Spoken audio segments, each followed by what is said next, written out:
Welcome to the world of science fiction stories, and don't forget to like, share and subscribe my channel. Enjoy the listening. He saved a broken alien wolf ship, but its return changed his life forever. The wind off the lone coast never whispered, it howled, gnawed, tore across the sea, and chewed into the cliffs like it had a score to settle. The ocean here didn't roll in lazy swells, it crashed like it hated the land. Most folks who retired here were either half crazy or trying to disappear. Tom Hawkins was both.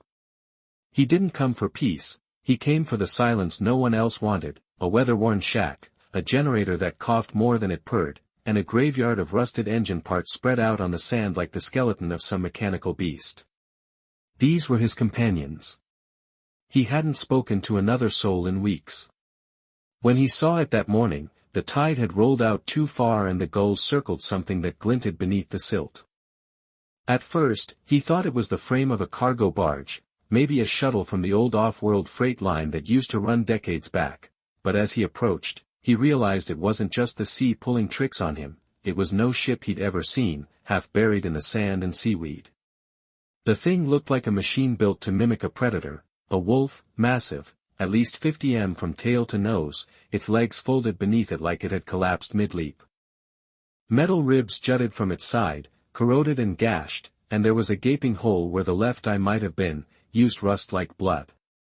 He should have walked away. Tom Hawkins didn't walk away from broken things. His fingers twitched that old itch, the one that led him to scrap yards and junk colonies, the one that never left even after his back gave out and his bones turned brittle, started clawing at his insides again. The damn thing was breathing, not literally, no, but up close, through the crackled plates and buried armor. He heard it, a slow, irregular pulse, a deep, resonant hum coming from somewhere inside the beast, like a heart that had forgotten how to die. He climbed inside the wreck that day, and that's when everything started changing. The interior stank of oxidized coolant and old storm salt. Water had seeped into the seams, turned the wires into brittle threads, and choked out what little light still flickered from consoles welded into strange, ribbed columns. It wasn't a ship in the traditional sense, it was a hybrid of machine and mind, a construct of angles and architecture that seemed to rearrange itself as Tom moved. The main chamber was deep beneath the surface, tucked into the creature's chest cavity like a heart hidden beneath bone screens, hung like torn curtains, dangling from blackened pylons. Some were shattered, some still blinked with alien script, a few pulsed very slowly, like they were trying to wake but didn't quite remember how. Tom spent the first night just watching. The second night, he brought tools, and on the third night, when the ocean raged outside and the rain came down in hard, diagonal slashes, he peeled open the engine pod and stared into a configuration that didn't obey any of the laws he'd learned. It was all wrong, and yet it made sense. Organic mechanical junctions, pulsing conduits that looked like nerve bundles, cooling systems that bled not air but a thick vapor that smelled like burned ozone. None of it should have been running, and yet when Tom connected his probe array to the node cluster near the engine cortex, the machine sighed, a long, low exhale through unseen vents that rattled the hull like a wolf stirring in its sleep. Tom leaned back and whispered, "What the hell are you?" The answer didn't come in words. It came in light. A single beam flickered to life from the center console and scanned his face, trailing down his chest, pausing at his hands. The readout flashed red, then blue, then green, then it stopped, and the ship did something he hadn't expected. It opened, metal plates groaned and shifted, wires retracted, doors he hadn't seen unlocked with hisses of compressed air. Pathways illuminated in soft light, leading deeper toward something that had waited too long in the dark. Tom wiped the rain from his face, gripped his tools, and stepped into the heart of the machine. Somewhere ahead, the pulse grew stronger, the wolf wasn't dead, it was waiting. The tunnel led deeper into the creature's chest, where steel bones arched like the ribs of a long-dead giant. Tom moved slow, careful not to disturb what still clung to life inside. Every footstep echoed softly, absorbed by the strange, almost velvet-textured walls that shifted color with the rhythm of the pulse. The air was warmer here, humid, charged with static, as if the machine were alive, just dormant. When he reached the core, he wasn't sure what to expect, certainly not what he found. It was a chamber unlike any he'd ever seen. Suspended in its center, encased in a transparent crystalline shell, was something that resembled both an engine and a heart. It pulsed with steady rhythm, an amber light glowing in timed flashes. Tubes, veins, conduits, some metallic, others almost organic, snaked into it from every direction above it, like a crown. A control ring hovered, spinning slowly, engraved with unfamiliar glyphs that lit up one by one as he approached. A soft chime echoed through the space, then a voice, faint, warped, broken by time, designation, Tsar Varani. Status, incomplete systems, fragmentary. The words weren't spoken through speakers, they bloomed directly into Tom's mind, translated without sound. The voice was deep, tired, almost apologetic. He stepped forward, placing a hand on a panel near the core. It was warm. "Zarin," he murmured, "is that your name?" A pause. "Zarvan, primary designation, wolf ship, class, Sentinel, fleet lost, purpose unclear, memory damaged." Tom frowned. "A ship, more." The voice replied, stronger now, "Once I was guardian. I protected my kind, carried them, housed them, fought beside them." Tom felt a heaviness rise in his chest. Something sacred had been buried here. What happened? Silence, fire, alone. A flicker of images danced across the walls, glimpses of starfields torn by lightning, massive creatures of steel and plasma locked in combat, a fleet breaking apart, explosions without sound, then the image of Earth, distant, blue, beautiful, and a descent, a fall. He realized what he was looking at was a crash. Jar Veron had not landed here, he had crashed. He'd been falling for years, his systems failing, dragging himself toward a place that would have seemed like a cradle from the edge of space, Earth, a haven, a last breath. Tom sat on a nearby ledge, the cold biting through his coveralls. He stared up at the core and whispered, "You've been alone a long time, haven't you?" The lights dimmed, as if in answer. He looked down at his own hands, scarred from decades of welding, grease under every nail, and said, "I'm not a soldier or a pilot. Hell, I haven't flown anything bigger than a water hauler since before the rings fell, but I know how to fix broken things." The voice returned, softer now, "Then fix me." He didn't hesitate, he stood and got to work. Restoring Jar Veron wasn't like fixing an old star cruiser or a stubborn atmospheric turbine. It wasn't just reconnecting wires or swapping out damaged servos, it was more like mending a wounded creature. The ship responded to touch, adjusted to his intentions, panels retracted before he reached them, conduits guided his hands like the ship knew what it needed.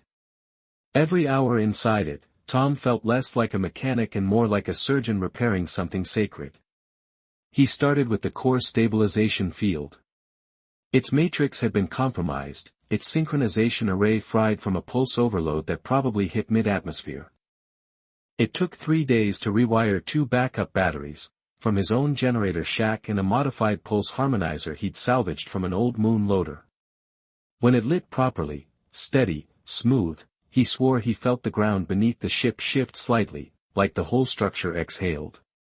He slept inside the ship every night after that. He built a hammock in what must have once been a storage alcove, tucked just behind a decommissioned thruster array. Jar dimmed the lights for him when he slept, and if storms rolled in, the ship sealed him in with a quiet hum of protective shielding. There were times, too, when the ship showed him flashes of memory, not as data but as dreams. He'd see through the eyes of the wolf ship flying between stars, with streaks of silver beside him, other sentinels he'd feel the loyalty, the pride of belonging, and then always the fall, the slow tear of gravity and flame as Jar was torn from his fleet, pulled toward Earth alone. Tom came to understand something deeper. Jar wasn't just a machine, he was the vessel of a people, a guardian created to house their young, to protect them from the void. Somewhere deep in his frame were the echoes of voices that had long since vanished. But Tom also saw something else in those dreams, a face, a young one, muzzled, bright-eyed, a cub, a passenger, the last, perhaps.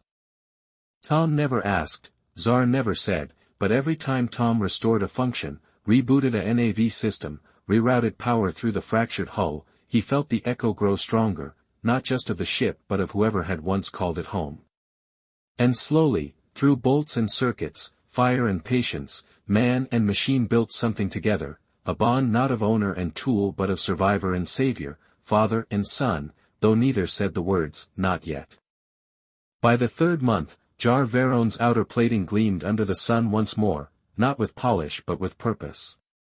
The once shattered hull had been reforged with a blend of scavenged alloys and materials, the ship itself had replicated, learning from Tom's tools, mimicking his handiwork. Together they rebuilt sections that should never have been whole again. Tom didn't sleep much anymore, he didn't need to.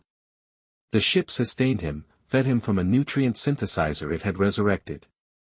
He rarely left the shoreline now, there was no reason to. He had found a reason to stay. In the evenings, when the wind calmed and the sea laid flat like glass, Jar spoke, not just in instructions or warnings but in questions, curious things like, what is the purpose of fishing, or, why do sunsets stir emotion? Tom would answer them, sometimes laughing, sometimes pausing with a soft weight in his chest, though he didn't always understand.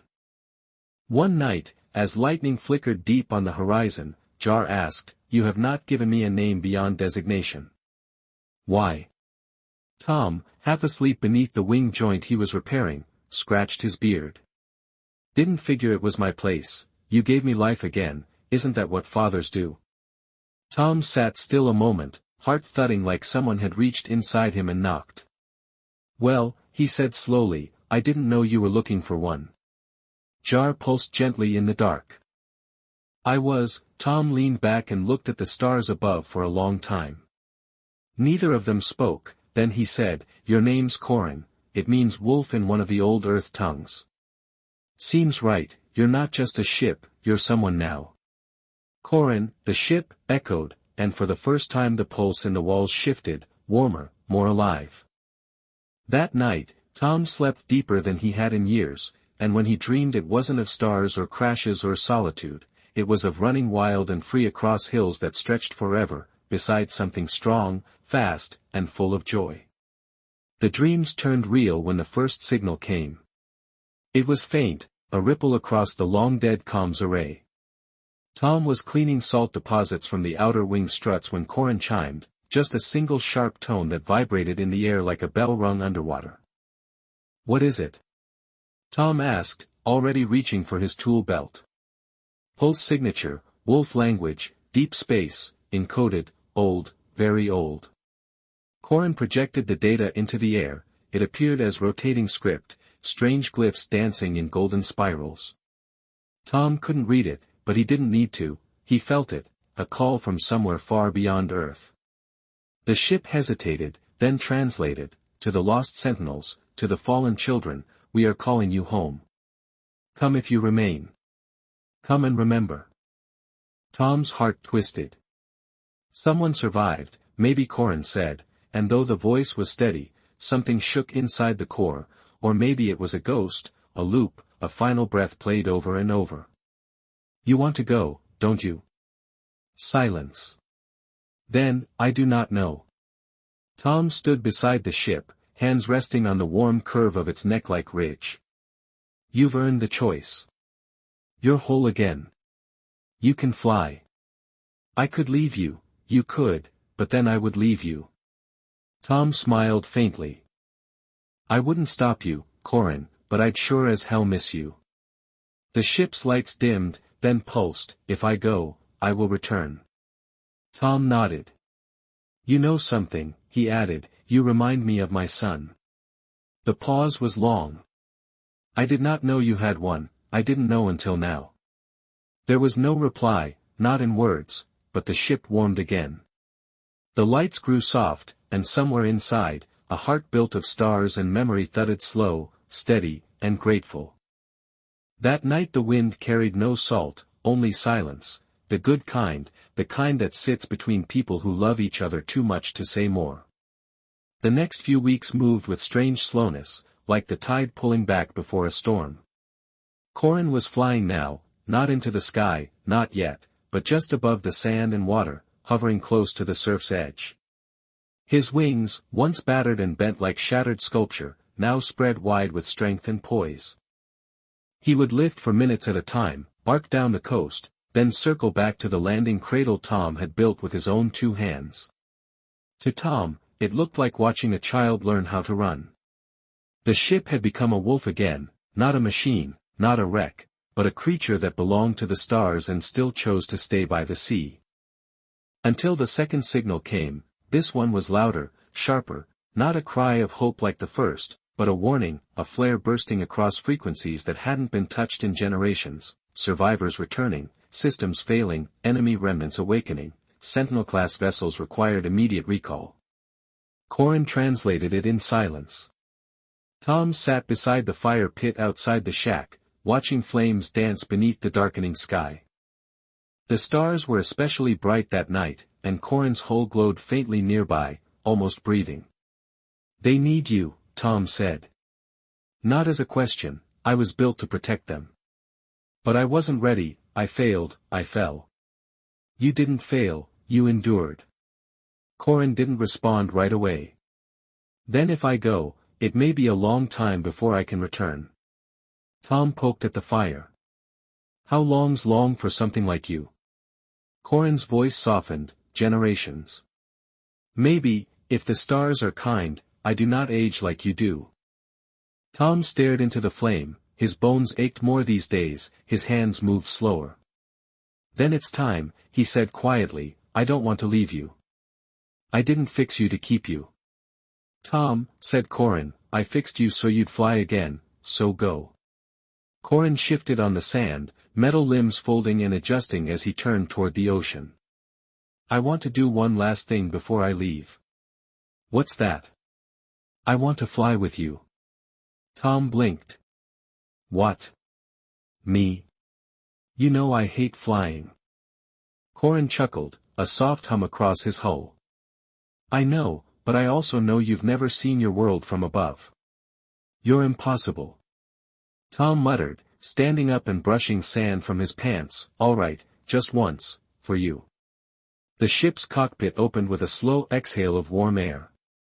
Tom climbed in and sat in the padded seat that had once held an alien pilot, now reshaped to fit the man who brought the wolf back to life. Corrin rose into the sky like a memory waking up. Together they soared across the ocean, over cliffs and forests, across mountains that glittered with moonlight, Earth spread out beneath them, vast, old, and alive. And Tom, who had spent a lifetime fixing the broken, felt something inside him mend too.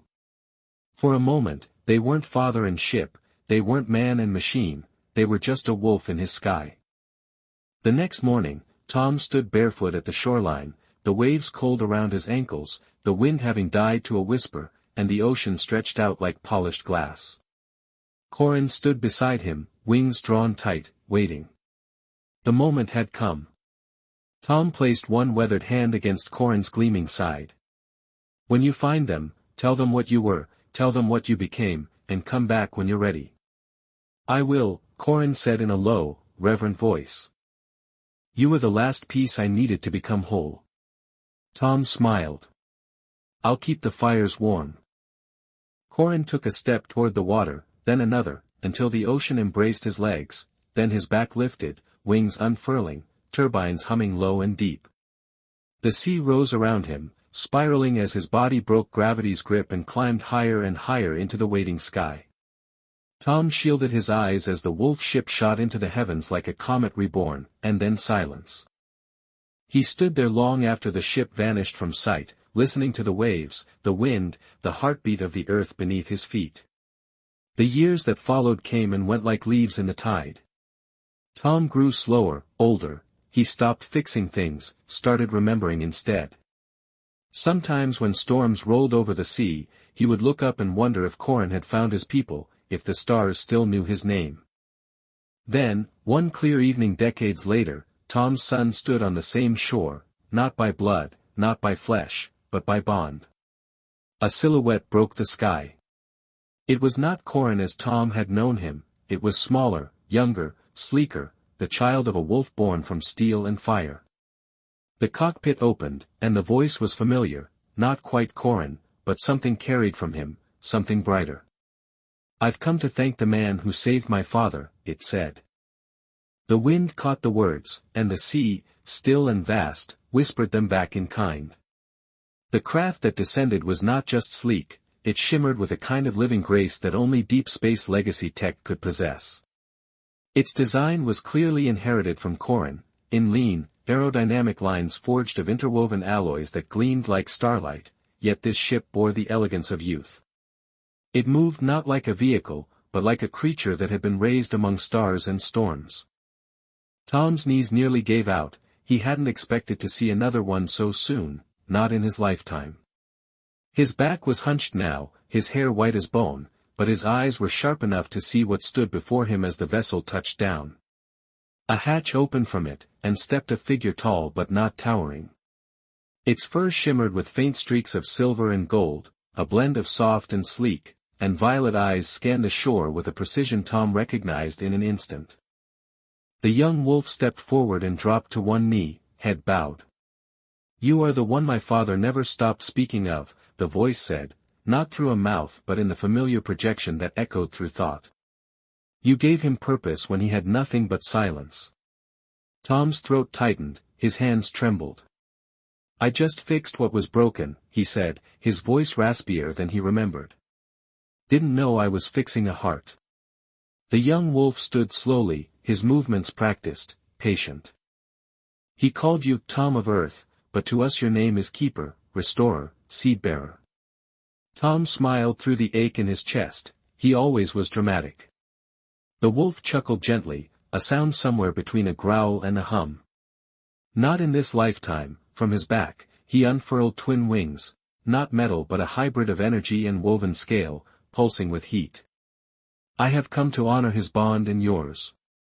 My name is Thyan Flameborn, of Corin, sentinel of the 5th star lineage." Tom took a shaky step forward. Thyan met him halfway. They embraced, not as strangers, not as man and alien, but as kin bound by history and hope.